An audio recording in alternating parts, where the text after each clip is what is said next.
जब कोई राजा अपना राजधर्म भूल जाता है, जनता की भलाई की जगह खुद की मलाई खाने में लग जाता है, करप्शन में डूब जाता है, तो फिर क्रांति आती है। ठीक वैसे ही जैसे अभी नेपाल में हुई है। जेएनसी सड़क पर उतरे, हिंसा हुई, आगजनी हुई, संसद से लेकर राष्ट्रपति भवन और सुप्रीम कोर्ट तक जला दिया गया। प्रधानमंत्री को इस्तीफा देना पड़ा।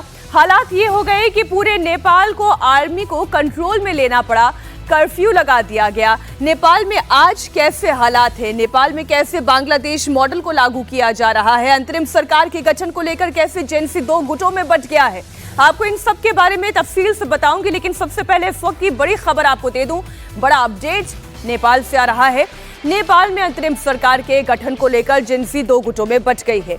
जेएनसी का एक गुट सुशीला कार्की को नया प्रधानमंत्री बनाना चाहता है, तो वहीं दूसरा गुट कुलमान घिसिंग को प्रधानमंत्री बनाना चाहता है। इसलिए अब दोनों गुट आमने सामने आ गए हैं, यानी कि अंतरिम प्रधानमंत्री को लेकर भी सहमति नहीं बन पाई है।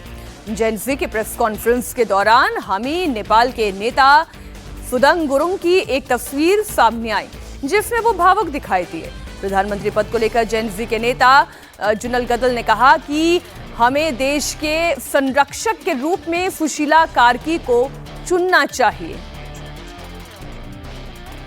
पुनः जरुरी छ। हामीले देशमा चाहिँ यति बेला अभिभावकविहीन भएका छौं।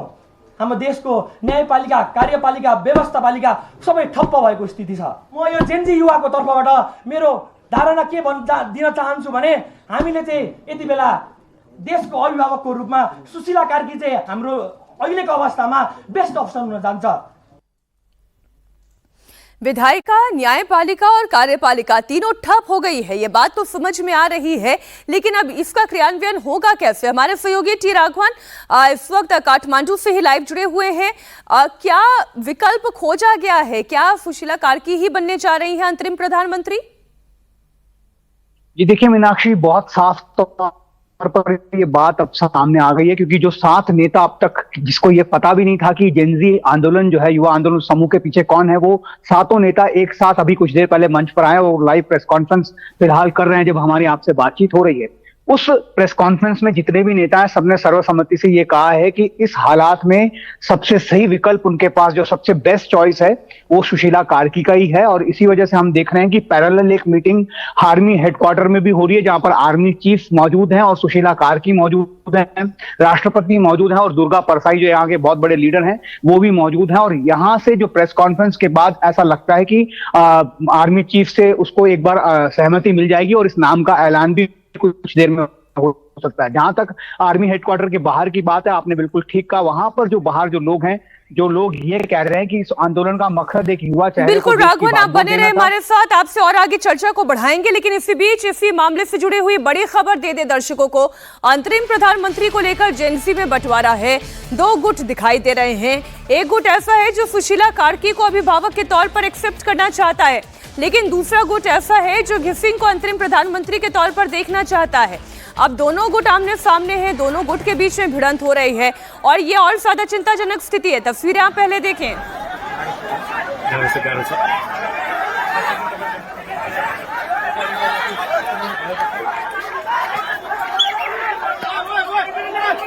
ये अब देखें, अभी तक तो व्यवस्था, अभी तक तो उस तंत्र के खिलाफ एक लड़ाई हो रही थी, जो तंत्र सरकार चला रहा था, जो एक भ्रष्ट तंत्र बन गया था। लेकिन अब तस्वीर बिल्कुल दूसरी है। अब 2 नाम सामने आ रहे हैं, एक सुशीला कार्की का है और एक घिसिंग का नाम है। एक पक्ष ये चाहता है कि सुशीला कार्की बन जाए, दूसरा पक्ष घिसिंग के नाम को आगे करना चाहता है। अब जेएनसी में ही 2 गुटों के बीच की ये भिड़ंत है। पहले तो राघवन एक क्लैरिटी दें, क्या सुशीला कार्की तैयार हुई है कि वो अंतरिम प्रधानमंत्री का पद स्वीकार करेंगी? जी बिल्कुल, देखिए जो सूचना दी गई जेएनजी युवा समूह की तरफ से, उनमें कहा गया कि कल जब वर्चुअल मीटिंग में 4000 से ज्यादा लोगों ने हिस्सा लिया था, उसमें सबसे ज्यादा जो वोट मिले थे वो सुशीला कार्की को मिले थे। और उसकी सूचना जब फोन पर उन्हें दी गई तो उन्होंने कहा कि इस बात के लिए मैं सहमत हूं। और यही वजह है कि हम देख रहे हैं कि आज वो सेनाध्यक्ष के साथ सेना मुख्यालय में फिलहाल एक मीटिंग कर रही है। जहां तक जिस तस्वीरों की हम बात कर रहे हैं मीनाक्षी, ये सेना हेडक्वार्टर के बाहर 2 गुटों में जो संघर्ष की आप तस्वीरें देख रही हैं, ये वो लोग हैं जो चाहते हैं कि सुशीला कार्की इस वजह से प्रधानमंत्री नहीं बननी चाहिए क्योंकि उनकी उम्र भी 73 साल हो गई है। उनका ये कहना था कि ये जो पूरा आंदोलन था एक युवा प्रधानमंत्री को इस देश की बागडोर देने के लिए था। लेकिन जो नेता हैं इन गुटों के, अगर अलग अलग गुटों की बात करने तो जो 7-8 नेता हमको वहां पर जो प्रेस कॉन्फ्रेंस करते हुए नजर आ रहे हैं वो कम से कम एक पेज पर दिखाई दे रहे हैं। उनका ये कहना है कि फिलहाल सुशीला कार्की ही इसका एक विकल्प है। एक बड़ी बात इसमें यह है कि जब सुशीला कार्की ने इस प्रस्ताव को स्वीकार किया था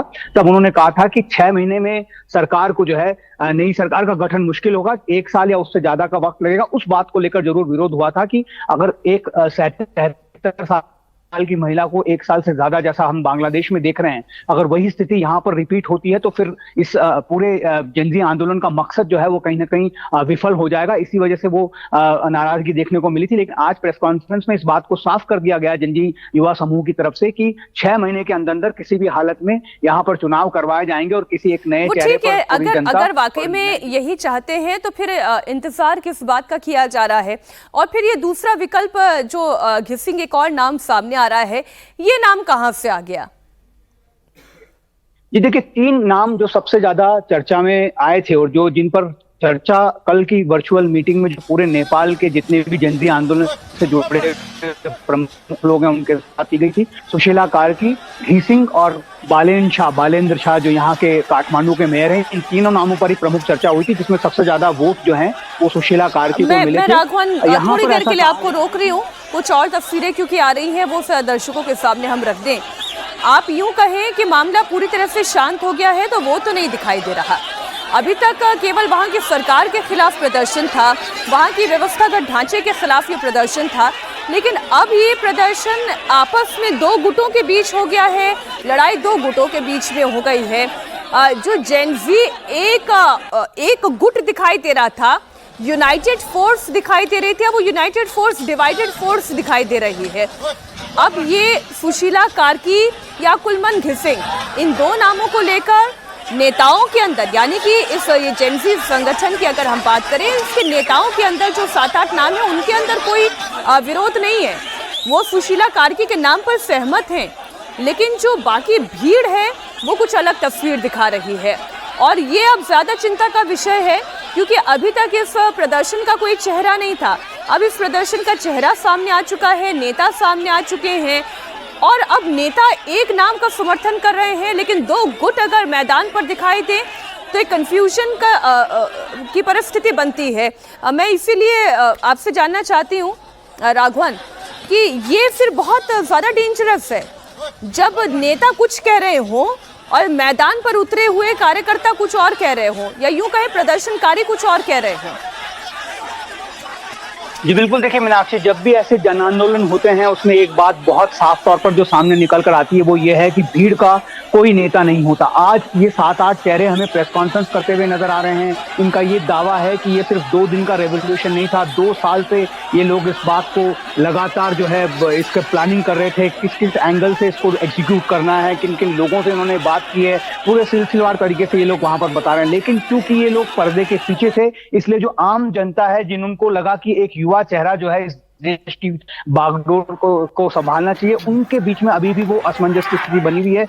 अब इस प्रेस कॉन्फ्रेंस के बाद कि ये जो तस्वीरें हम देख रहे हैं झड़प की, इस प्रेस कॉन्फ्रेंस से पहले की तस्वीरें हैं, क्या इस प्रेस कॉन्फ्रेंस के बाद जो गुट जो आपस में झगड़ रहे हैं क्या उनके बीच में कोई सहमति बनती है, ये कुछ देर में साफ हो जाएगा। लेकिन इतना हम कह सकते हैं कि जो नेतृत्व है, जो लोग सामने आए हैं पहली बार ये कहते हुए कि हमने जेनजी जो युवा आंदोलन है उसको खड़ा किया था, वो ये कह रहे हैं कि हमारे एक मत है कि सुशीला कार्की को फिलहाल सिर्फ अंतरिम तौर पर देश की बागडोर देनी चाहिए। ठीक है, आप बने रहे राघवन हमारे साथ। एक बार फिर से इन तस्वीरों को दर्शकों को बता दें।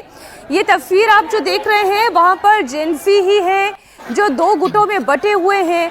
एक गुट है जो ये चाहता है कि नेपाल का नेतृत्व, अंतरिम सरकार का नेतृत्व सुशीला कार्की के हाथों में दे दिया जाए, और ये भी समझ में आ रहा है कि सुशीला कार्की को नेतृत्व देने वाली फोर्स ज्यादा बड़ी दिखाई दे रही है। लेकिन ये कहें कि एक मत यही राय है, ऐसा भी नहीं है। एक गुट ऐसा भी है जेएनसी में जो ये चाहता है कि कुलमन घिसिंग को अंतरिम सरकार का नेतृत्व दे दिया जाए, उन्हें अंतरिम प्रधानमंत्री बना दिया जाए। अब ऐसे में पिक्चर तभी क्लियर होगी जब सुशीला कार्की खुद सामने आएगी। अभी सेना के अधिकारियों के साथ उनकी मीटिंग चल रही है और इतना आसान भी नहीं रहा, क्योंकि सुशीला कार्की को भी तकरीबन यूं देखें कि 15-16 घंटे मनाने में समय गया है। खूब चर्चा का दौर चला होगा, इससे पहले तो वो सामने भी नहीं आ रही थी, लेकिन जब अलग अलग स्तर पर बातचीत हुई है तब वो ये बात मानने के लिए तैयार हुई, क्योंकि अब नेपाल को वापस पटरी पर तो लेकर आना है। और उनका अगर यूं कहें प्रशासनिक अनुभव ना ही रहा है, लेकिन न्यायिक अनुभव उनके पास रहा है, कानून की समझ है उन्हें कॉन्स्टिट्यूशन की समझ है। तो एक वो ऐसी व्यक्ति हो सकती हैं इस पद के लिए जो जल्द से जल्द चुनाव को संपन्न करा सकती हैं। 6 महीने के अंदर अंदर चुनाव करवाने हैं, ये बात भी तय है जो जेएनजी की ओर से कही जा रही है। लेकिन ये तस्वीरें वाकई परेशान करने वाली है, क्योंकि जो ये जेएनजी चाहते थे कि तख्ता पलट हो चुका है। सरकारी संपत्तियां जलाई जा चुकी हैं और अब जब व्यवस्था को पटरी पर लेकर आना है तो गुट ही आपस में भिड़ने लगे। यहीं पर अगर गुटबाजी दिखाई देने लगे तो फिर आप नेपाल की कौन सी तस्वीर की कामना करते हैं? ये थोड़ी सी डिफिकल्ट सिचुएशन है। ज़रा एक बात बताएं, और इस वक्त सुशीला कार्की कहाँ पर है राघवन, और साथ ही ये जो कुलमन घिसिंग की बात कर रहे हैं वो कहाँ पर है? क्या अभी तक कोई पब्लिक स्टेटमेंट दोनों की तरफ से आया है? देखिए, सुशीला कार्की ने तो पब्लिक स्टेटमेंट दिया है मीनाक्षी, और उन्होंने कहा है कि इस जिम्मेदारी को संभालने के लिए तैयार हैं। उनका ये कहना है कि जिस तरह से देश हालात हैं, जो प्रदर्शन हुआ है और करप्ट सिस्टम को खत्म करने की दिशा में ये प्रदर्शन किया गया, वो उसकी सहमति उनकी भी है, और ये वो चाहती हैं कि ये देश जो है वापस से नेपाल का नवनिर्माण हो। इस बात की सूचना उन्होंने दे दी। जहां तक घिसिंग की बात है, वो फॉर्मर इलेक्ट्रिसिटी बोर्ड के यहाँ पर बड़े अधिकारी रहे हुए हैं। यहाँ के स्थानीय लोग हमें बताते हैं कि एक कोई व्यवस्था है यहाँ पर एमसीसी नाम की, वो उससे जुड़े हुए हैं। इस वजह से शायद उनका जो नाम है वो बड़े विरोध का कारण बन सकता है। यही वजह है कि जो जेएनजी समूह है वो अभी सुशीला कार्की के नाम पर ही लगातार विचार कर रहा है। कल सेनाध्यक्ष ने जब ये कमान संभाली थी, पूरे कहा गया था जेएनजी युवा समूह को कि एक नाम लेकर वो उनके पास जाएं और उसके बाद वो उस पर अनुमति देंगे, अपनी सहमति देंगे, जिसके बाद उन्हें अंतरिम प्रधानमंत्री बनाया जा सकता है। यही वजह है कि एक नाम जो गया था वो सुशीला कार्की का गया था, और हम लगातार कह रहे हैं कि सुबह से सुशीला कार्की सेनाध्यक्ष के साथ, राष्ट्रपति के साथ और दुर्गा परसाई जो यहाँ के एक बड़े लीडर हैं उनके साथ मीटिंग कर रही है। हालांकि दुर्गा परसाई को लेकर भी यहाँ पर बहुत विभिन्न मत देखने को मिल रहे हैं। कुछ लोग जो सुबह वहां पर आर्मी हेडक्वार्टर के बाहर जो यहाँ पर जमा हुए थे, उनका ये कहना था कि दुर्गा परसाई को इस मीटिंग में नहीं होना चाहिए। जेएनजी का एक गुट उनके नाम को भी लेकर आपत्ति जता रहा है। लेकिन ये मतभेद जरूर है, लेकिन जो 7-8 नेता नजर आ रहे हैं उनका अब ये कहना है कि 6 महीने के अंदर अंदर वो वॉच डॉग की तरह काम करेंगे और ये इंश्योर करेंगे कि यहाँ पर एक युवा चेहरा जो है देश की बागडोर संभाले और उसका चुनाव जनता और युवा लोग करें। जी राघवन, आप बने रहे हमारे साथ। बड़ी खबर बता दें, जेएनजी में आपस में जबरदस्त भिड़ंत हो रही है। सुशीला, कुलमन और बालेन के समर्थक भिड़ गए हैं। बालेन के समर्थक ये कह रहे हैं कि सुशीला कार्की नहीं बननी चाहिए। बालेन शाह के समर्थक भी अब सड़कों पर उतर आए। तो आप ये समझे कि पहले 2 गुट दिखाई दे रहे थे, लेकिन अब 3 गुट दिखाई दे रहे हैं। इससे ज्यादा हैरानी की बात यह है कि बालेन शाह खुद ये कह रहे हैं कि मैं सुशीला कार्की का समर्थन करता हूं। उनकी पब्लिक पोस्ट हमने आपको दिखाई, इंडिया टीवी पर ही दिखाई गई, लेकिन उनके समर्थक कह रहे हैं कि नहीं, बालेन शाह को कमान संभालनी चाहिए। नीतीश चंद्र हमारे साथ जुड़े हुए हैं। पहले एक जेएनजी था, अब इस एक जेएनजी में भी 3 गुट दिखाई दे रहे हैं। जी हाँ, बिल्कुल। ये सहमति बनाना बहुत आसान नहीं लगता कि अंतरिम सरकार की कमान कौन संभालेगा। और कल भी जब नेपाली आर्मी की पहल पर जो ऑनलाइन एक बैठक हुई थी, मीटिंग की गई थी, उसमें भी विरोध के स्वर सुनाई दिए थे। हालांकि सुशीला के नाम पर एक सहमति बनी, अधिक संख्या में उनको वोट जरूर आए, लेकिन अब जेएनजी के जो समर्थक हैं उनमें एक धड़ा जो ऐसा है वो बालेंद्र शाह के समर्थन में है। कुछ लोग दूसरे कुलमान घिसिंग का भी समर्थन कर रहे हैं, और ख़ास तौर से सुशीला को लेकर आपत्ति जो बालेंद्र बालेंद्र के समर्थकों की है वो ये है कि हमने जो बुजुर्गों की जो फौज थी उसको हटाया है और एक बार फिर हम किसी बुजुर्ग महिला को ही लेकर आ रहे हैं, तो ऐसी स्थिति में सुशीला को लाने का क्या मतलब, तो फिर हम युवाओं के इस आंदोलन का क्या मतलब रह जाता है। और बालेंद्र को इसलिए वो लोग चाहते हैं कि वो कमान संभाले। हालांकि बालेंद्र ने ये साफ कर दिया है पहले से ही कि जब तक इस संसद का विघटन नहीं हो जाता है तब तक हम इसकी कमान नहीं संभालेंगे। यानी बालेंद्र ये चाहते हैं कि उन्हें बिल्कुल फ्रेश मैंडेट मिले, जो नई संसद हो वो उसका नेतृत्व करना चाहते हैं और यही कारण है कि उनकी तरफ से यह स्पष्ट कह दिया गया है। बावजूद जो उनके समर्थक हैं वो इस बात को लेकर नाराज हैं कि सुशीला का नाम आखिर क्यों तय हो रहा है। इसी तरह कुलमान घिसिंग जो कि बिजली बोर्ड के पूर्व सीईओ हैं और विद्युत के क्षेत्र में नेपाल में एक बड़ा नाम है इंजीनियरिंग क्षेत्र में, लेकिन उनकी उम्र भी 70 से अधिक है, तो उनको चाहने वाले भी हैं। इसी तरह से कई अलग अलग जो गुट हैं वो अब जो भी सरकार बनेगी, अंतरिम सरकार की बात कर रही हूँ या उसके नेतृत्व की बात कर रही हूँ, उसकी तो प्रायोरिटी ही ये होगी कि 6 महीने के अंदर अंदर चुनाव करवा देना है। फिर भी जेनसी क्या ये बात नहीं समझ पा रहे हैं? देखिए जेनजी में चूंकि अलग अलग गुट हैं तो सबकी अपनी अपनी प्राथमिकताएं हैं और हर कोई उस नज़रिए से देख रहा है।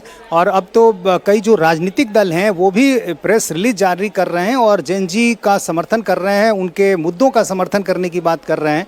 तो अलग अलग धड़ा है, इसलिए अलग अलग नज़रिया नज़र आ रहा है, लेकिन इतना साफ तौर पर दिख रहा है कि ये एक आम सहमति जो है वो बनना बहुत आसान नहीं लगता है। और शायद बालेंद्र को ये भी लगता है कि 6 महीने में जो अभी नेपाल के हालात हैं उस हालात से निकालना बहुत आसान नहीं होगा और ऐसी स्थिति में कहीं उनको असफल न करार दे दिया जाए तो एक चुनौती ये भी उनको लगती है कि अभी की जो हालात हैं और जिस तरह से नेपाल तहस नहस हुआ है, जितना बड़े पैमाने पर नुकसान हुआ है, इससे उबरना बहुत आसान नहीं है, इसमें लंबा वक्त लगेगा। और जिसमें नेपाल की इकोनॉमी, ऐसा भी हम नहीं कह सकते कि बहुत मजबूत इकोनॉमी हो। अगर मजबूत इकोनॉमी रही होती तो शायद आज सड़कों पर ये स्थिति भी ना दिखाई दी होती, ना सुप्रीम कोर्ट जलती, ना वहां का राष्ट्रपति भवन जलता, ना वहां की संसद भवन को आग के हवाले किया जाता।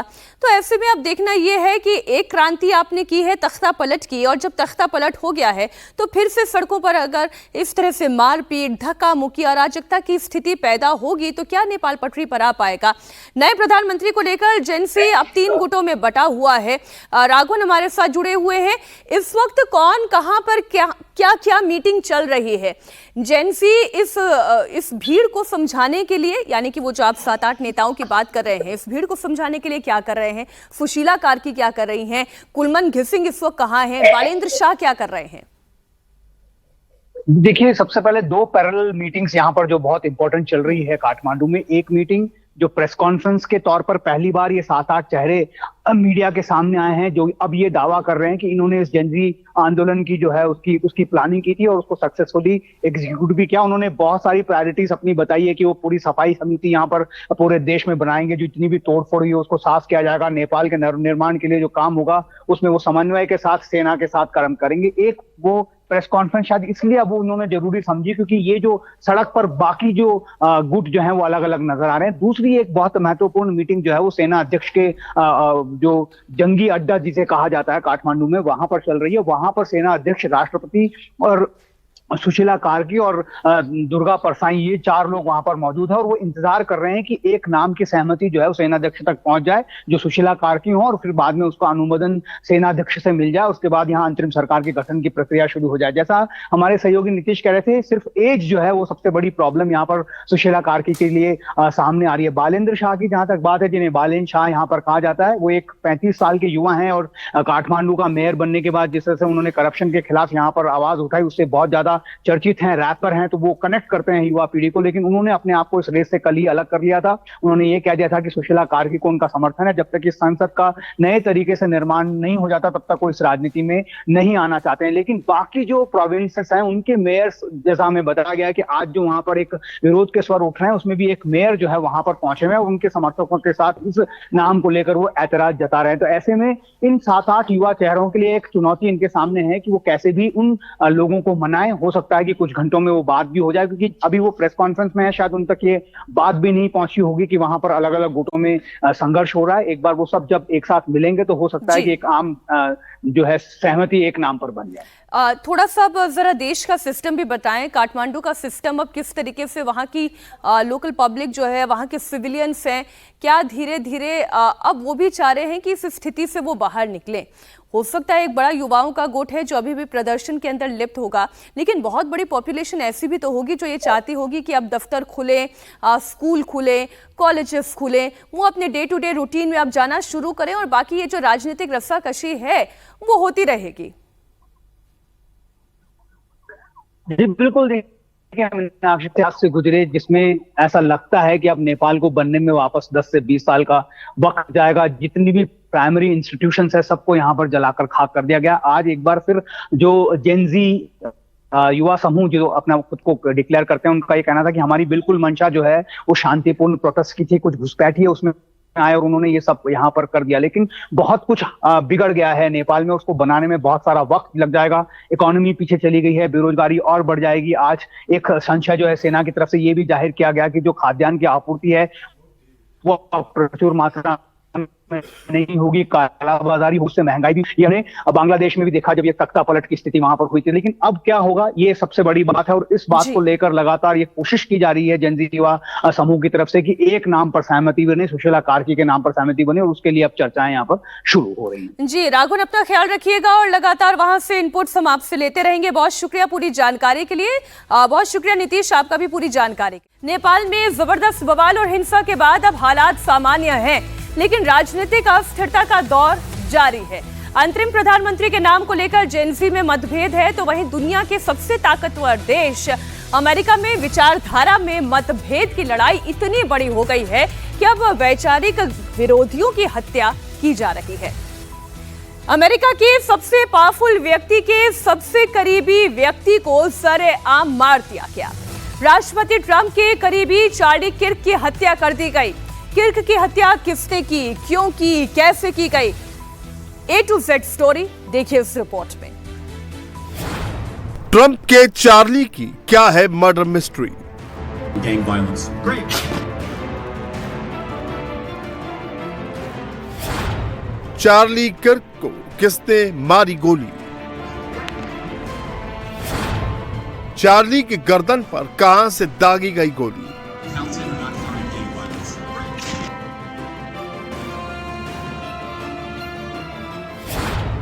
ट्रंप के करीबी का मर्डर, शूटर को किसने किया इशारा?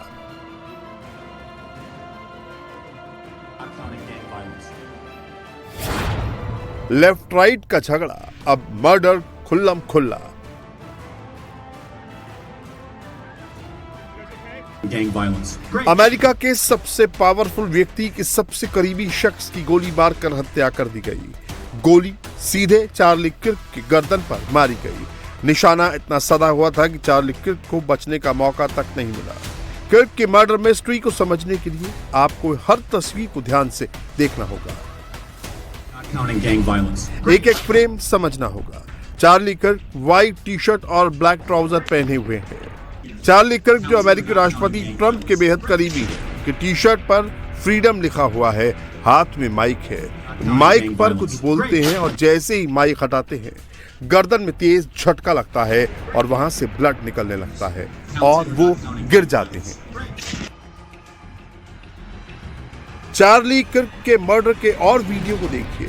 ये वीडियो साइड एंगल से लिया गया वीडियो है। चार्ली छात्रों से संवाद कर रहे हैं, बड़ी संख्या में वहां स्टूडेंट्स हैं। इतने में ही सामने से एक गोली आती है और गर्दन के बाईं साइड को छेद देती है। गोली लगने के साथ ही वो कुर्सी से गिर जाते हैं।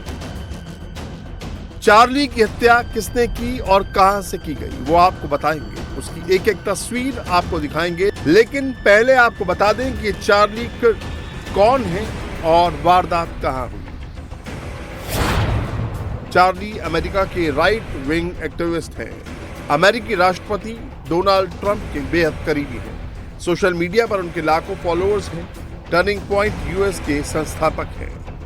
उनकी हत्या यूटा वैली यूनिवर्सिटी में हुई, जहां वो the American comeback tour programme में हिस्सा ले रहे थे। चार्ली किर्क की हत्या किसने की इसका तो अब तक कोई खुलासा नहीं हो पाया है, लेकिन कुछ वीडियो सामने आए हैं जिससे पता चलता है कि चार्ली की हत्या Counting gang violence. Great. Charlie के पीछे खड़े इस शख्स को गौर से देखिए, जिसने सफेद टी शर्ट और सफेद कैप पहन रखी है। उसके बाएं हाथ में कैमरा और दाएं में घड़ी है।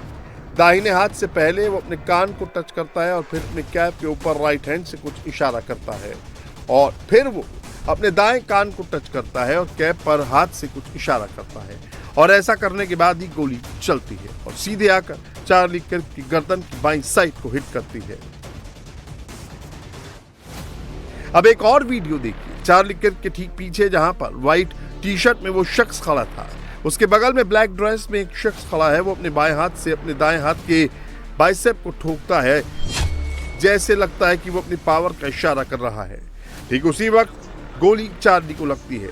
उसे इस लॉन्ग शॉट वाले वीडियो से आप समझ सकते हैं। आशंका जताई जा रही है कि शूटर या स्नाइपर को इन दोनों ने इशारा किया, जिसके बाद वहां से गोली दागी गई।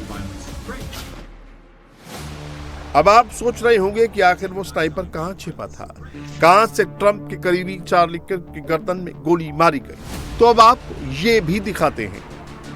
इसके लिए पहले इस वीडियो को देखिए। चार्ली जिस एंगल से गोली मारी गई, अगर उस एंगल पर देखें तो वहां छत पर एक शख्स दिखाई दे रहा है। बताया जा रहा है कि यही वो स्नाइपर था जिसने चार्ली किर्क गर्दन पर गोली दागी।